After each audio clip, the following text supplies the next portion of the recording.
everybody. Welcome to the show. It is another time for another year, another go round, and another cheer, and another friend, and another hen, and It's Chitty just Chitty around Bang the Bang, bend. and Knight Rider. Welcome to the show. We're here. I'm happy to be here. Joe is less than happy. He has As expressed a always. significant amount of discontent about having to do the show this week. Yep. But we're gonna power through regardless. Irregardless, as a fool might say. One of the things I like the most about irregardless is that it is complicating a word that does not need to be complicated for purposes of making someone sound like they have a larger vocabulary. Yes. And in doing so, indicate to all those around that they do not, in fact, have a large vocabulary and are saying a word that is always inappropriate because it's not real. So if you have irregardless in your vocab, I urge you, I petition to you to treat it like we all treated Howard Dean after he went beyond. Kick it out. Forget about it. Don't allow it to be part of your life. Have you ever heard anyone say irregardless and not sound pretentious while doing it, which is the great irony of it? And this, by the way, is in itself pretentious that I've opened up the door to criticizing other speech patterns. I don't mean to be that way, but it's never a humble person who's doing it. Well, yes. So the way that it generally speaking, when someone uses irregardless, it also comes along with something of a sort of a uppity tone. Like the tone changes to, look, irregardless of any of that. Yes. And immediately I'm done listening to everything they say after that, irregardless of what it was going to be said.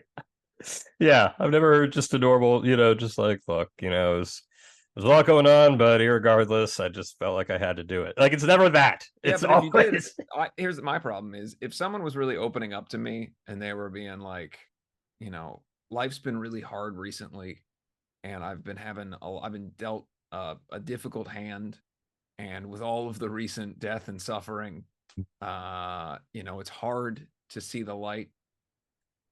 Irregardless of any of that, I would then have a hard time coming back around because I would just be fixating on how that person just said irregardless. Well, that's true. It would take me out of the empathy that I no doubt was showing in that moment. And then it would just be replaced by a blank stare. Yeah. And then they probably just stop talking and walk away. So, which is really the objective at all times anyway. I have often said, as recently as yesterday, one of my life's goals is to create a wide gulf between me and anyone ever being able to say anything to me about anything ever. And I believe that I'm getting closer to that being the case. I have gone multiple days in the last month, notably, where I received 0 text messages. And that's sort of the end game, I think, is to try to live in a world where no one can contact me about anything that they're thinking. Sure. So wish me Godspeed and good luck on that. Always. And, yeah, I mean, look, it's not every day. Oftentimes I get a lot of people saying stuff to me, and I like the people who are saying things to me, but that rare gift, the treat of 0 text messages is irregardless of anything else is a real treat. Well, I'm glad that there's been moments, days of victory, fleeting moments of abject joy. Yes. And and that's the best thing that can happen to you is to be joyful. It's true. Okay, let's see here. I want to go over, before we get to whatever bullshit you're gonna say, I want to I want to read some of the comments from last week's show. Yes. I'll just do them at random here, as we do. Scrolling. There's a lot of comments on last week's show. So, okay. Camille said, "Yay!" Always so excited whenever you guys drop a new episode. I was hoping it was just yay. Could have been. Thank you, Camille or Camille. Right underneath that, by the way, here's an interesting thing that I have found out about our viewers, and this is not, dear viewers, this is not a criticism of you, but rather an observation.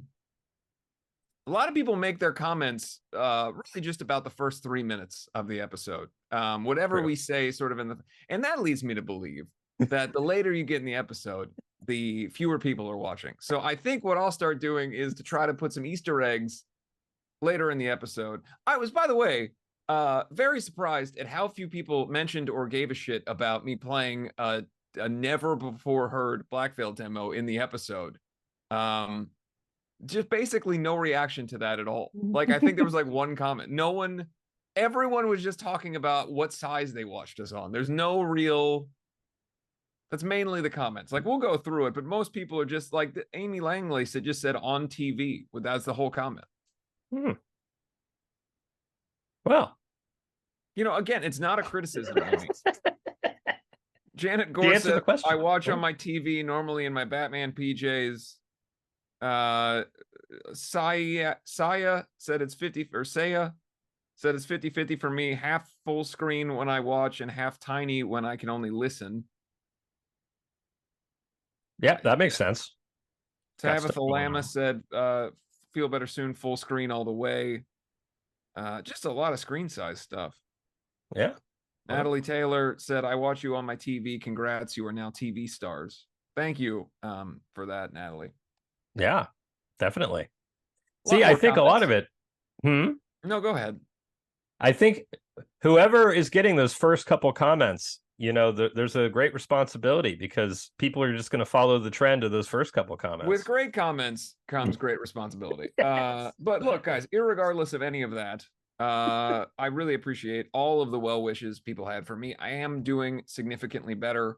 I've been doing PT damn near every day for the last week, and I'm seeing some pretty significant improvement. I feel like by the time we go and start the tour in Mexico, I'll be sufficiently mobile to be on stage and everything. So doing much better. Have had to really change my day-to-day as far as the amount of physical exertion and the amount of exercising, all that stuff. I've really had to dial everything back to try to heal. And so far that's worked. So yeah, doing much better, feeling better. And again, thank you to everybody for both telling us what size screen they listen to us on or watch us on, and also those wonderful comments regarding my back and whatnots. Abby Lund said, cool new hand tattoo. Hey, did you know Keaton is back as Batman? Which I really like a lot. Thank you, Abby. And thank you for the compliment.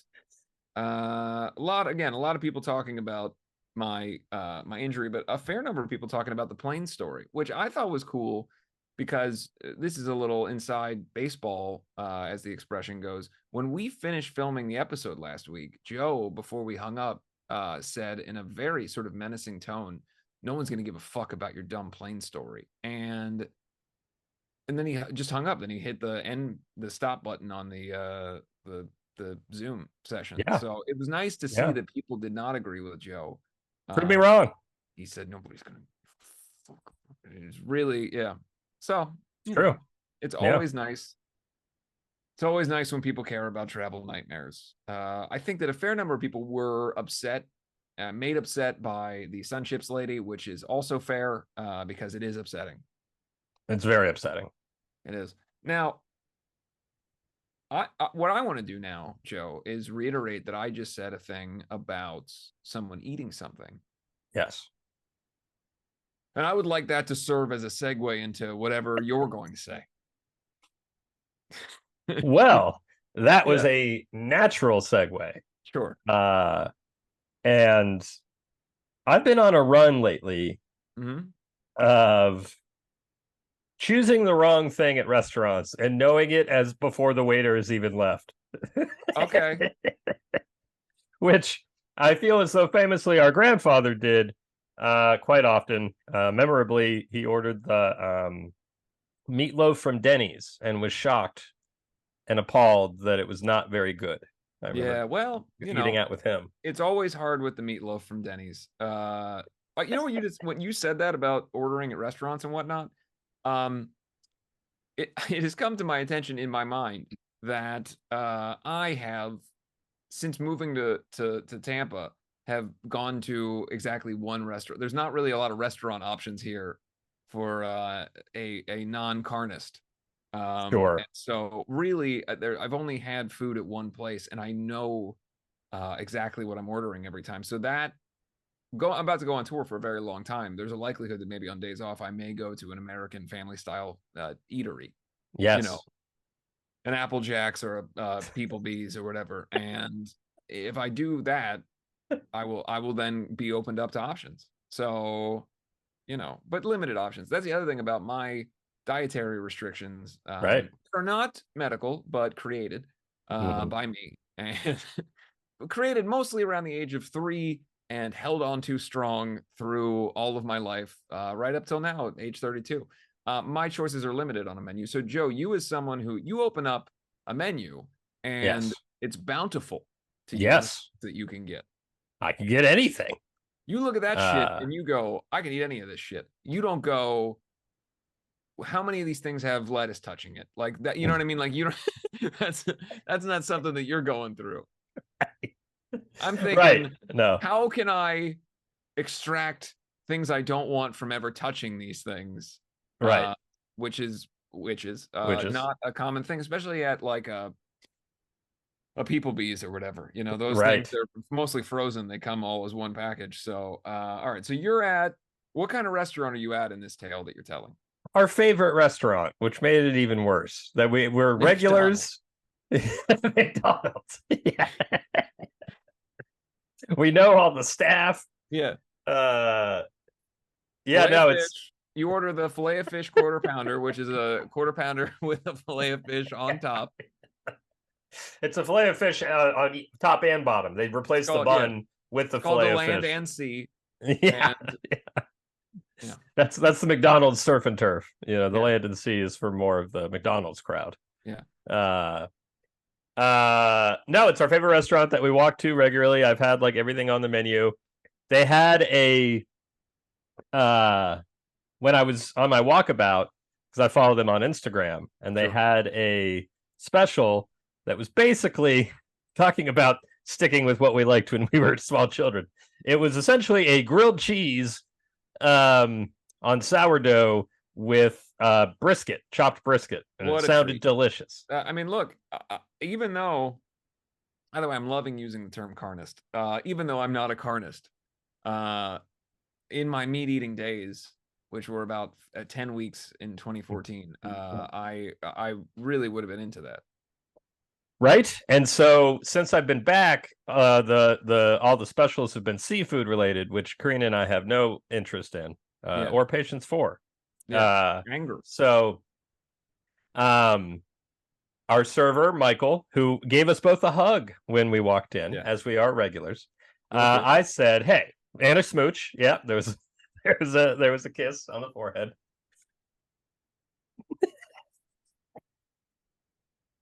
Yeah, he kind of brings us in like Michael does to Fredo in Godfather 2, and instead of saying, I know it was you, he just says, welcome, my friends. Yeah, I feel similarly about the Godfather movies to how I feel about the Goonies, which is to say, I do not remember anything about them, and therefore cannot make references. Fair enough.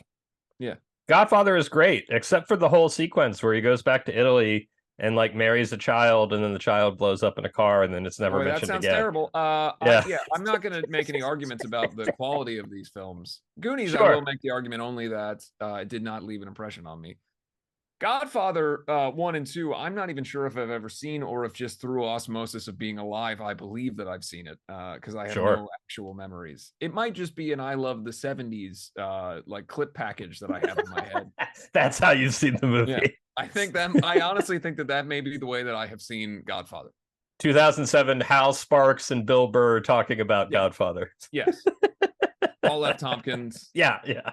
The whole crew. Anyway, so I asked Michael, I say, listen, when are you going to bring back the grilled cheese? And he said, Let me I go am ask not the Michael. kitchen. He went to go ask the kitchen if they could make it for me. Yeah. And got very excited about it.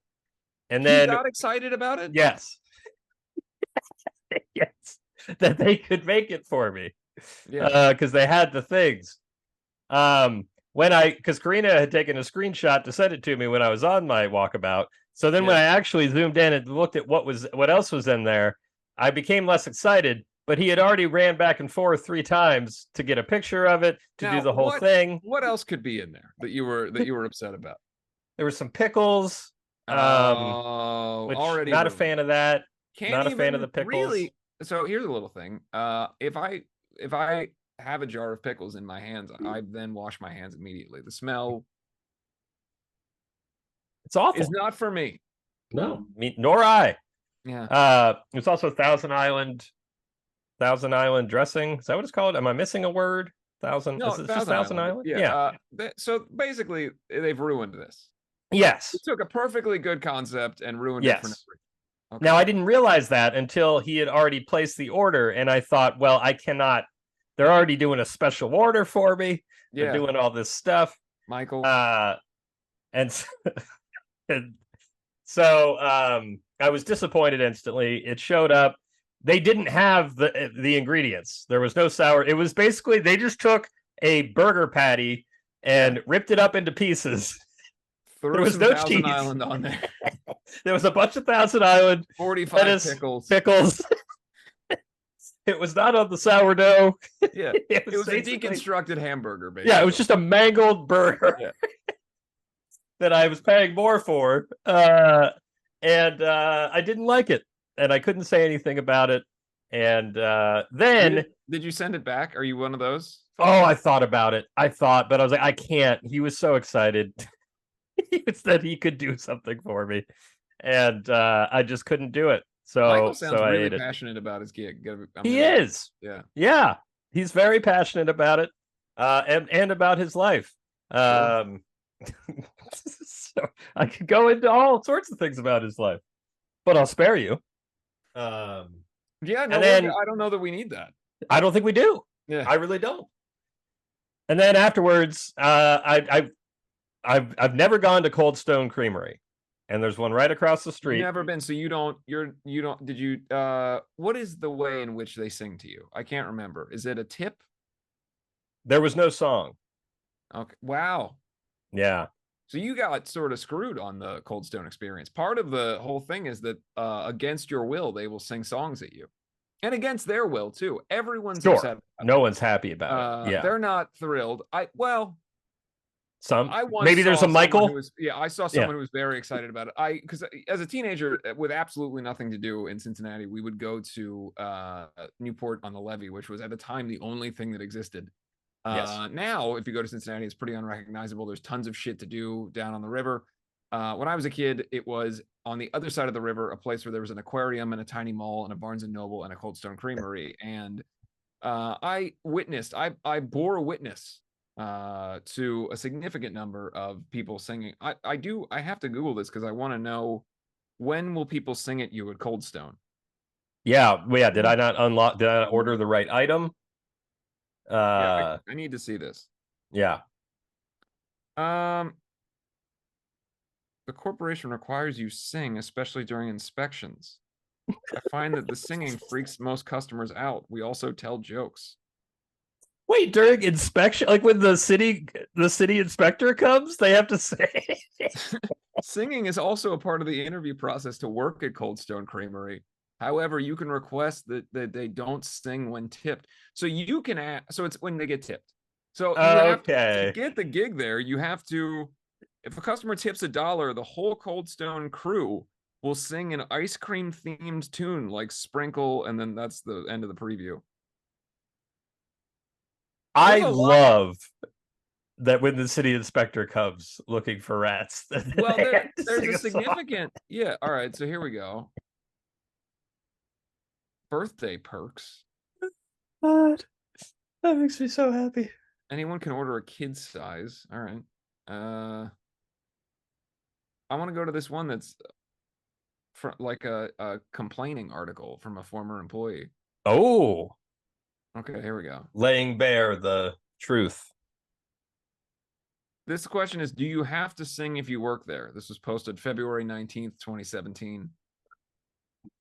One person says, depends on location and management.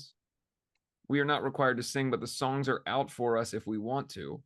Occasionally, a customer might ask us to sing, but we're never forced to. Sometimes we do for fun when we're not busy. Huh. Mostly, no one will give you trouble about not singing. Mostly. The corporation requires you sing, especially during inspections. I find that the singing freaks out most customers, so we will instead tell jokes. Someone said yes, and the singing is great too. Favorite part of the job. So there's our Michael. Yeah. The inspections. You may ask every single customer if they want you to sing for tips and let the customers choose their own Cold Stone song for you to sing when they tip you. There's 100 exclamation points in this one. Sometimes employees of the company do get away without singing, but it looks bad and doesn't bode well for the employee's advancement in the company. Your interview usually includes improvisational singing. Your interview includes this. But your performance quality really isn't what they care about. Well, they that's usually good. are simply looking for outgoing and fun employees. I had an apathetic teenager who There was are not alternatives outgoing. to singing that are required, such as a joke or a fun fact. But you are required to sing if you were requested by the employee or by the customer. I could never do that. Yeah. I could never request that of those poor people. If you get a tip, it gets annoying. So that person is getting tips and annoyed by it because of what's being forced upon them. So no songs. No, there were no songs. How was your creaming experience? I Which, really by the wanted a way, milkshake. is the worst question I've ever asked you. Yes. Yeah. My creaming experience. I really wanted a milkshake, and I ordered a cookies and cream one. I thought it would be fun. But there was no addition to it. They literally just like swirled up 3 Oreos and some vanilla ice cream. Yeah, because you ordered a fucking milkshake. Like you're supposed to get some sort of ridiculous like birthday cake smash celebration with the fucking Hulk's fingernails on it and all that shit. Yes, I realized that was my mistake as I saw him ordering it, and there was like some fancy Reese's peanut butter cup shake or something like that. Always with the fancy Reese's. Always. And yeah, they don't give a fuck about the working people of this country with their fancy Reese's. Nope. You like the way I'm saying Reese's, by the way? Sort of. Yeah. Not Reese's. Reese's. Reese's. Reese's. Reese's. Reese's Pieces, I believe we've talked about on the show before. Yes, we have. Yeah. Anyway, I consumed it, wasn't thrilled about it, and then came home and what? Threw it on the ground. Yeah. Fuck this. Sing me a song. And then had the worst stomach ache I've ever had in my life last night. Would you be averse to me trying to find a Cold Stone Creamery song? I would never be averse to that. All right, hold on. Let me just. So really, it was an 0 for 2 on dinner last night. You had a shit sandwich. There's nothing worse. Yeah, there's nothing worse than eating something or consuming something that you know is terrible for you and you're not even thoroughly enjoying. I think I have to change my sound preferences here. Okay, to the song. Here. Yeah. That's what we did last time. Here we go. Okay, we're going to try this. Live performance mode. We'll try that. All right. Let's see.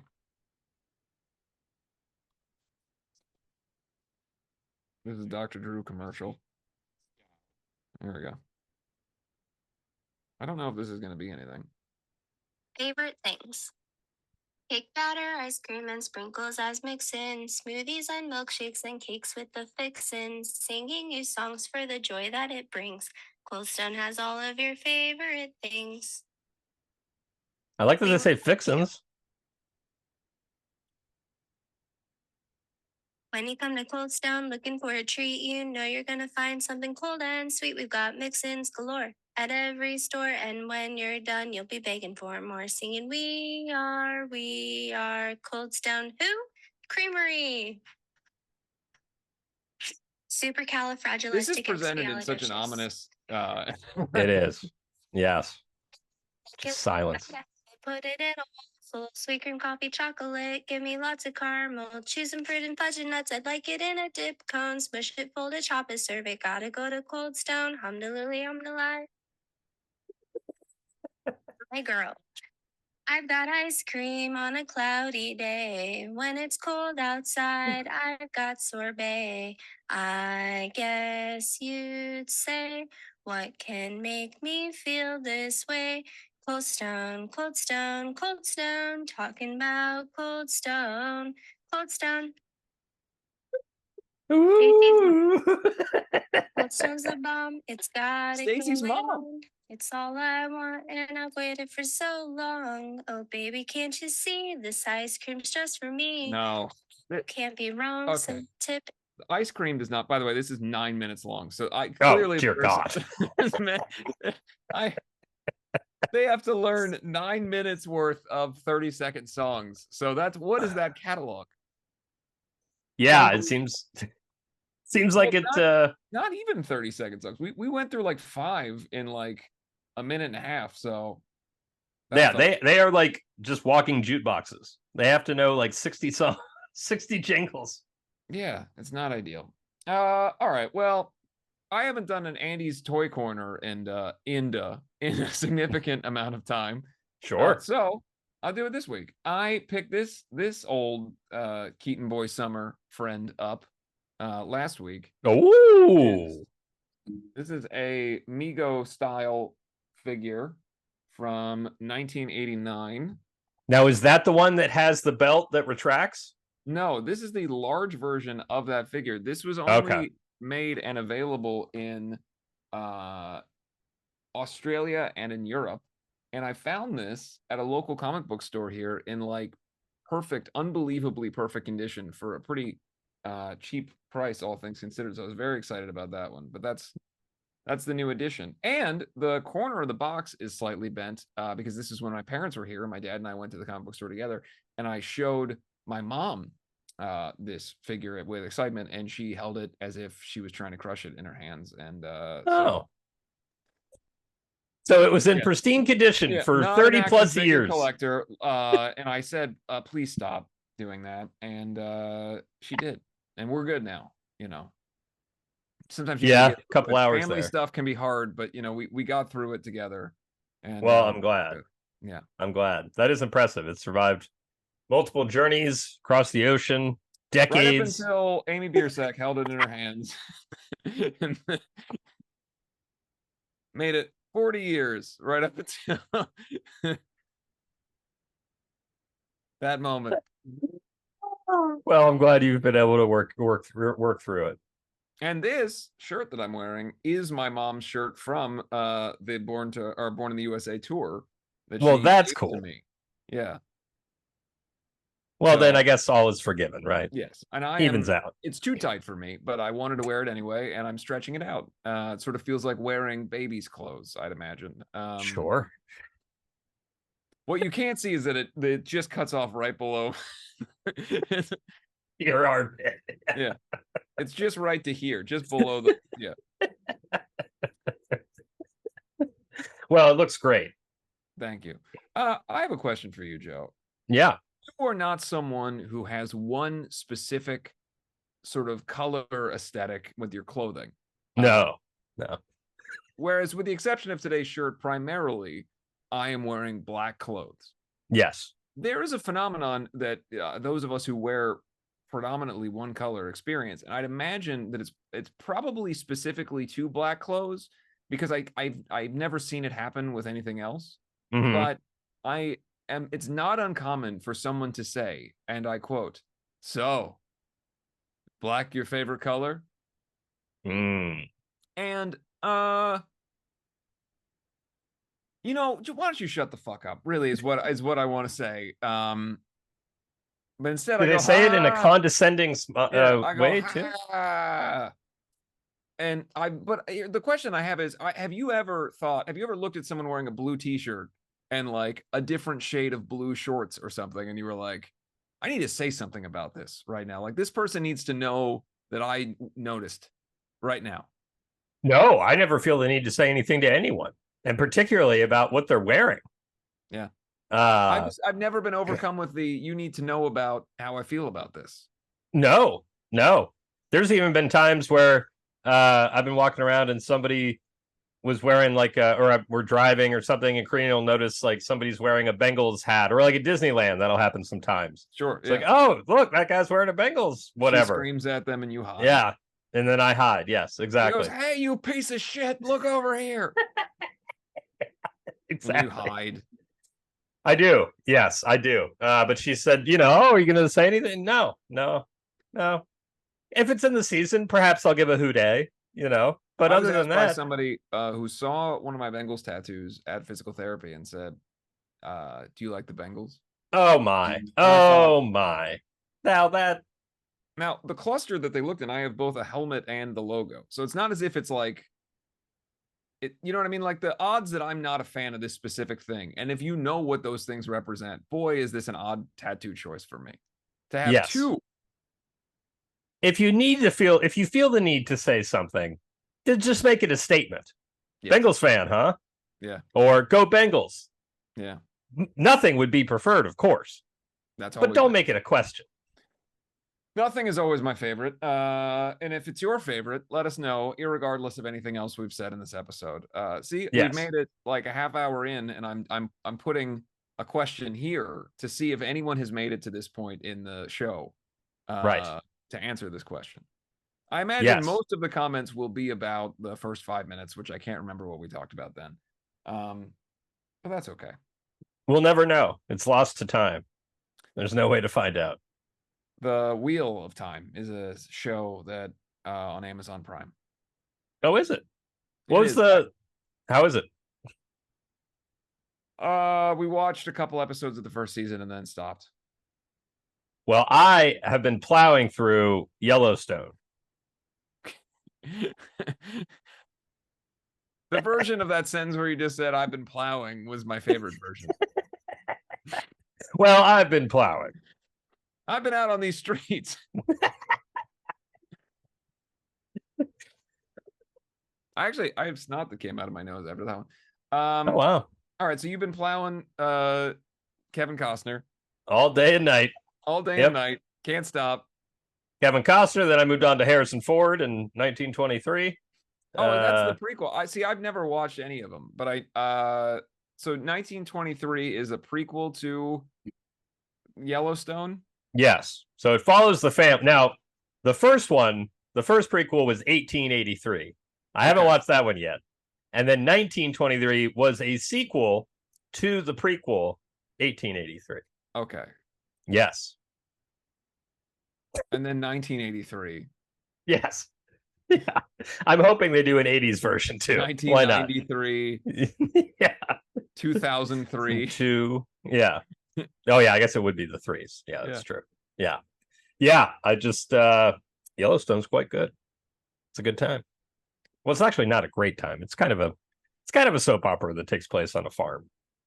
Okay. But it's good. What could sound better to me and my interests?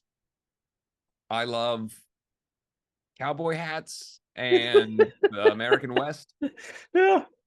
And soap operas. Yep. All things that I had no interest in. And then I just decided, now that I'm on summer break for another couple weeks, that's going to be my goal, is to watch all of Yellowstone. Turns out, pretty easy goal. You just sit there. Sure, yeah. And then it happens to you. Yes, exactly. My only, I've got about 15 or so days as of us making this episode before I head to LA to start rehearsals for the upcoming tour. First, we do about 4 shows in Mexico, across Mexico. And then pretty quickly after that, we head out to start the US and Canada run. And then that goes almost directly into the European tour. So preparing set list stuff right now. And I wanted to ask you, Joe, one of your Yes. favorite artists, let's say the Avett Brothers, right? That's one of your Yes. favorites. If you saw a show of that artist, Yes. and would you prefer to have it be, and this is just a curiosity I have, would you prefer that the audience experiences an entirely different set list full of songs that they hadn't heard live the last time this band was in their town, or do you enjoy getting to experience the songs that you grew up loving and the similar, like the community aspect of everybody singing along and everyone in the whole place knowing the songs? What's a more enjoyable concert going experience for you? For me, I would say probably a little bit of both, if that's an Okay. option. Sure. Yeah. I There's would no rules, man. prefer. I'm just asking. All right. Okay. Then want you to, just leave this chat and then it's just me talking. Yeah. I'm not Nick Sabaning you. Well, good. I'm That's not always gonna my answer, fear. so quit asking. Every Sunday I go, God damn, I really hope Andy's not going to Nick Saban me here. And we've avoided it. But I'm glad we've talked about it now. And now I have your assurance that'll never happen. Is that a cup full of green gelatin, or what's on the inside of that? Because from my perspective, oh, it's a lid. It's Okay. a lid. Yeah. I thought it was like flubber.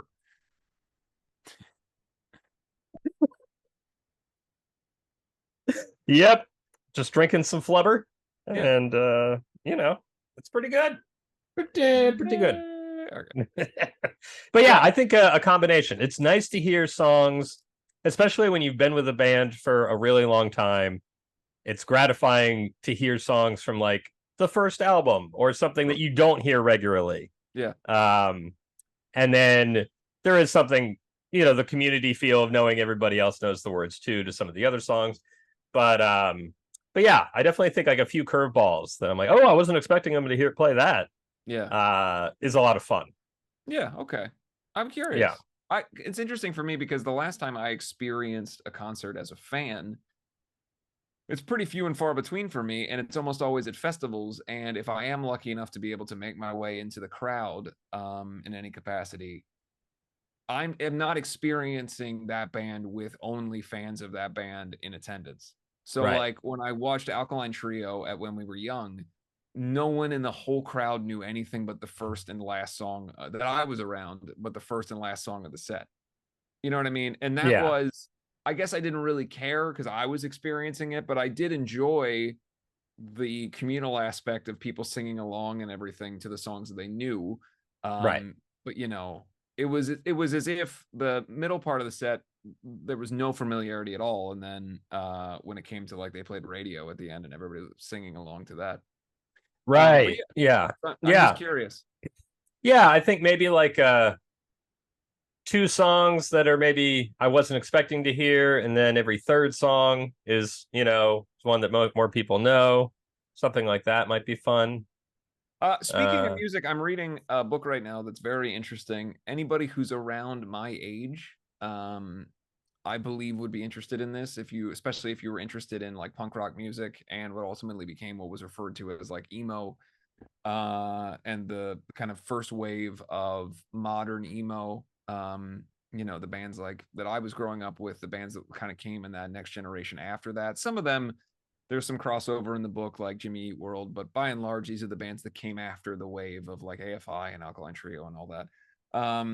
And this is all stuff that I was experiencing in real time in, early high school. And that kind of like, that was when bands like Thursday and Midtown and obviously Fall Out Boy was first getting popular, and My Chem was blowing up, and The Used and all those artists. And so this book, it's called Where Are Your Boys Tonight, I think. I picked it up recently and I'm about halfway through it. And it's interesting.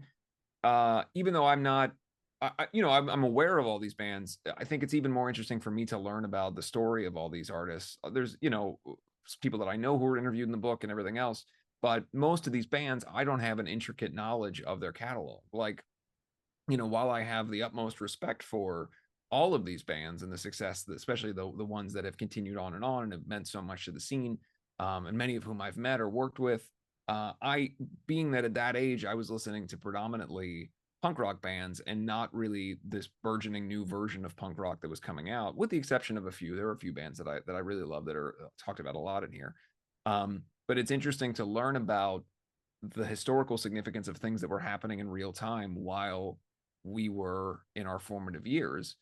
And what I think is most interesting about it is it's the first time, Joe, that because I've since I was a kid read the book, the books about the early 70s Right. glam scene, the late 70s punk scene, the 80s metal scene, 90s grunge. I've been reading books about what are considered important historical kind of cornerstone moments in rock history.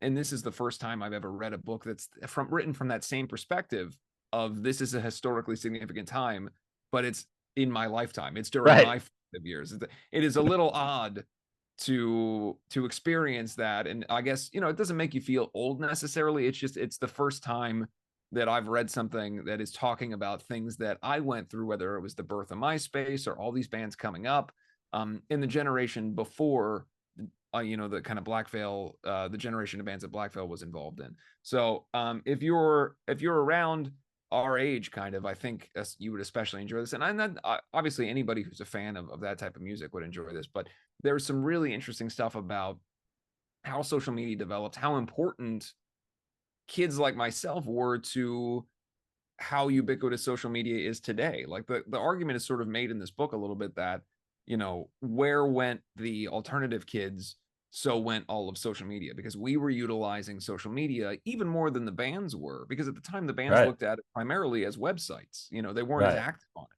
But the kids, we really loved this stuff, and we created the kind of fervor for these artists.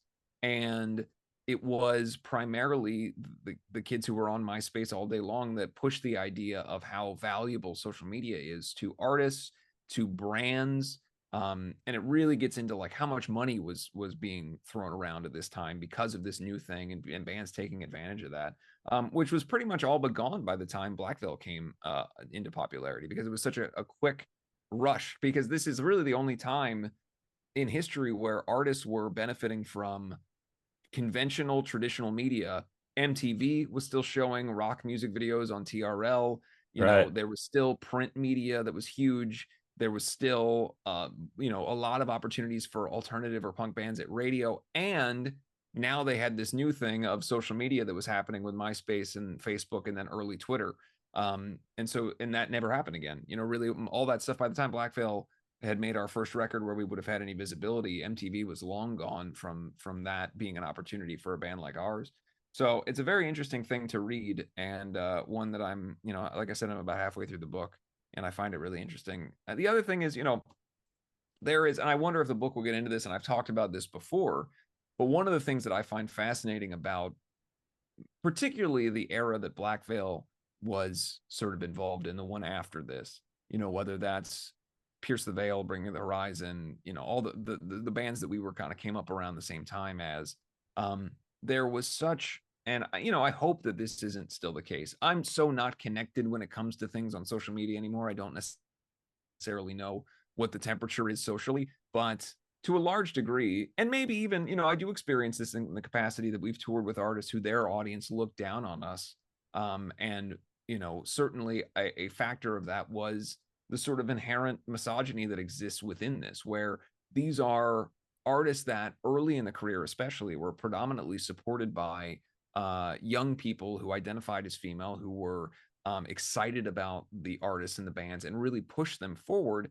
And then the rock and metal community would look at that as somehow not valid. Like having Right. an audience of girl fans was somehow not a valid thing, because what you really quote unquote wanted was, for some reason, they were pushing for, oh, well, you've got to get, if you want to go to the next level, you've got to get a male audience. And that's actually something that was said to me, not by anybody that we work with, but it had been said to me a lot of times around the time that we were doing like our fourth record. I remember having some random at Universal saying, well, we've really got to shoot to try to get a more try to cross over and get a more male audience. And to me, that's ultimately proven to be stupid, right? I think time has proven that. But it's something that I think a lot of like quote unquote metal people hold on to. Right. And I've talked about this before, but there is this kind of ridiculous thing where artists who have a certain type of fan base are perceived differently than artists who have a different type of fan base. And so I don't know how much of that will happen in this book. Again, I have nothing to do with this book. I don't even know the person who wrote it or anything.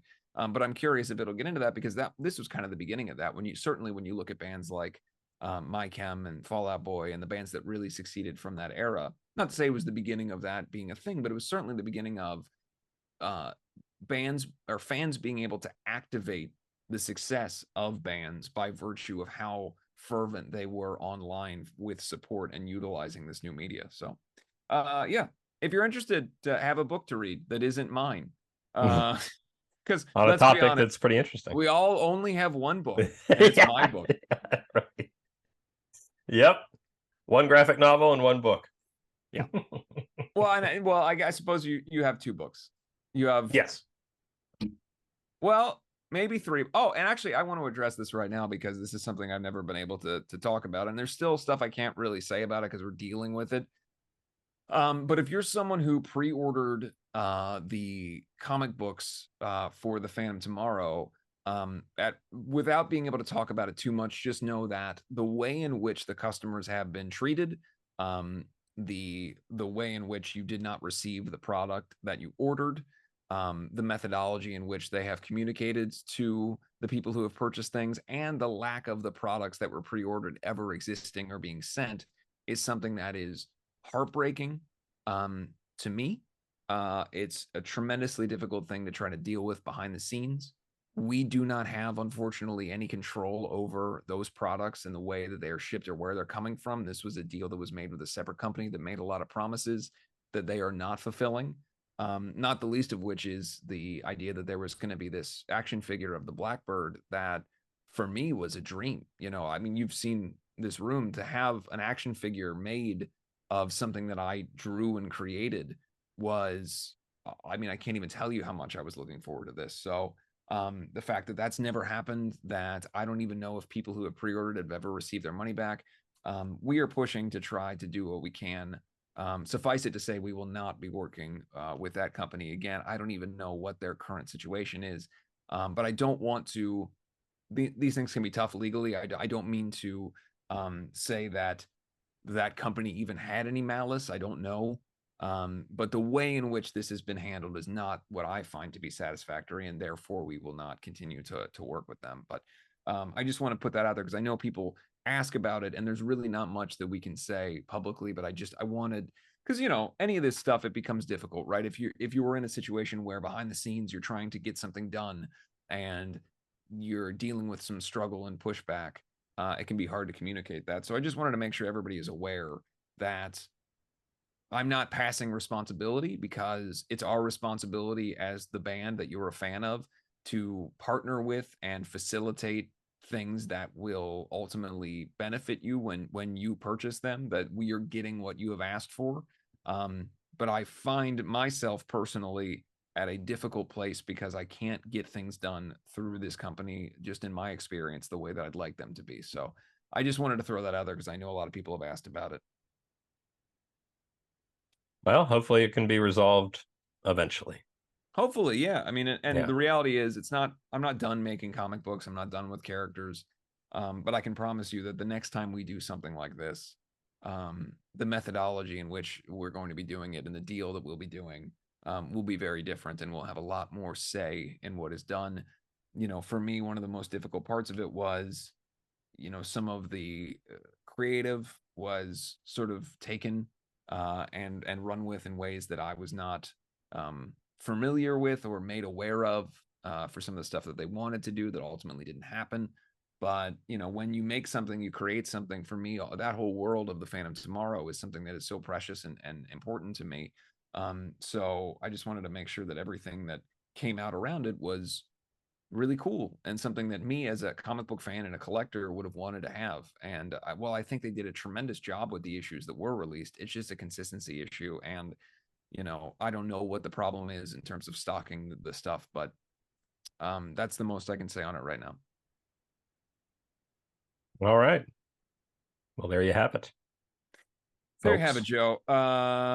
So is there anything else you want to say to everybody? There is one thing I want to share. Yes. My dad texted me, and that's it. That's all I wanted to say. Guys, big update. Can you see this? Yeah. Oh, Scallywag tag. This says Scallywag tag, ship full of fun. Blacklight mini golf, laser tag arcades. Guess what? Did you know you can print out additional coupons? Oh, that's a whole different thing. Come join us this summer and have a blast. Open at noon Tuesday through Sunday all summer. That's at 5055 Glenway Crossing. Glen Crossing Way. That doesn't seem right. It's always been Glenway Crossing. Did they change it? Glen Crossing Way, 513-922-4999 or at scallywagtag.com. Like to remind everybody, if you're a new viewer, Scallywag Tag is the only official sponsor of the Andy Show. They have never paid us, and they are unaware of their official sponsoredness. They do not sanction this, and I want to be very clear about that. But we would appreciate if you are in Cincinnati and you can go to Scallywag Tag to walk in and immediately let them know that you are here because the Andy Show sent you and that the Andy Show appreciates their official sponsoredness of our show. Now, I have not checked in on the Yelp reviews in quite a while, but there was a time where 100% of the Yelp reviews featured our show's name. So if you're interested, please go review Scallywag Tag on Yelp and let them know that the Andy Show is the only reason that they have a 5-star rating. Exactly. Maybe next week we will we'll check and see if there's any updated reviews. Frankly, I'm getting a little upset about the lack of acknowledgement of all of the hard work that we've put into getting them such a high rating online. Now, I believe I mentioned it in the past, but I went to college with the son of the owner of Scallywag Tag. I could try to have him on the show. We could try to get him. Yeah, I believe we must. Yeah, I haven't talked to him since graduation, but I could try to get him on the show. Should we try to do that? 100%. Okay. All right. To not do that would be foolish at this point. Yeah. And we are not fools. We are many things, but not fools. And I believe that wholeheartedly. If you or someone you love is experiencing Scallywag Tag, please call them and let them know that it's because of the Andy Show that they're having this experience. Absolutely. Yeah, definitely. All right. Well, thank you so much, everyone, for your continued patronage. Thank you to all the new patrons who have come along. Hopefully you stick around. Hopefully this episode didn't throw you off because there was no Casey and JoJo. I know if that's something that you came to expect, it would be severely disappointing to find that not every episode features at least 1 second of Casey and JoJo. It's true. But some will. And I think that that's promise enough for you to stick around if you've joined us here. Right. It can't be every episode because then you just take it for granted. But when it does come, it's going to be a joyous moment. That's what we've always said. The other thing we're doing, just to give you guys a little peek behind the kimono, as they say, or open the kimono with you. We will be doing, we're going to be banking some episodes because people have been asking about Average Joe and what we're going to do with that while I am on tour in Mexico. And in the weeks that come after that, we will be banking some episodes and running our retrospective episodes on Average Joe featuring guests from the show, people that helped us make the show, and people who have seen the show. We will be doing multiple episodes regarding the different seasons and maybe some of the little specials and everything else as a compendium for your future watches of a show that has not aged particularly well in the current climate. Yep. Featuring a lead character who is brutally terrible and played by a person who is now a school teacher. It'll be a fun look back. Particularly that second season has quite a bit that is questionable in terms of content, but I promise you, we only meant it for LOLs, for fun. Yes. Yep. Not for means. No means. We just wanted funds. And I think we had it. We did have fun back in those olden days. Those olden golden days. Yeah. CC is Clarence in the second season is a highlight. I'm looking forward to going and watching. Hopefully we can have him on the show to discuss his time as Clarence. Yeah, absolutely. You know, try and get some other folks too. Yeah. the restaurant. Yeah. Uh, the many- church of people. The Church of People. That's also second season, I think. The Whisper fight. We've got the second season is jam packed. Yeah, it is pretty quick to get through. Yeah. Yep. Season 1 is also like most of it is the second time that we shot season 1. Yes. Yeah. We'll talk about that on the episode. So that will be coming up in the coming weeks.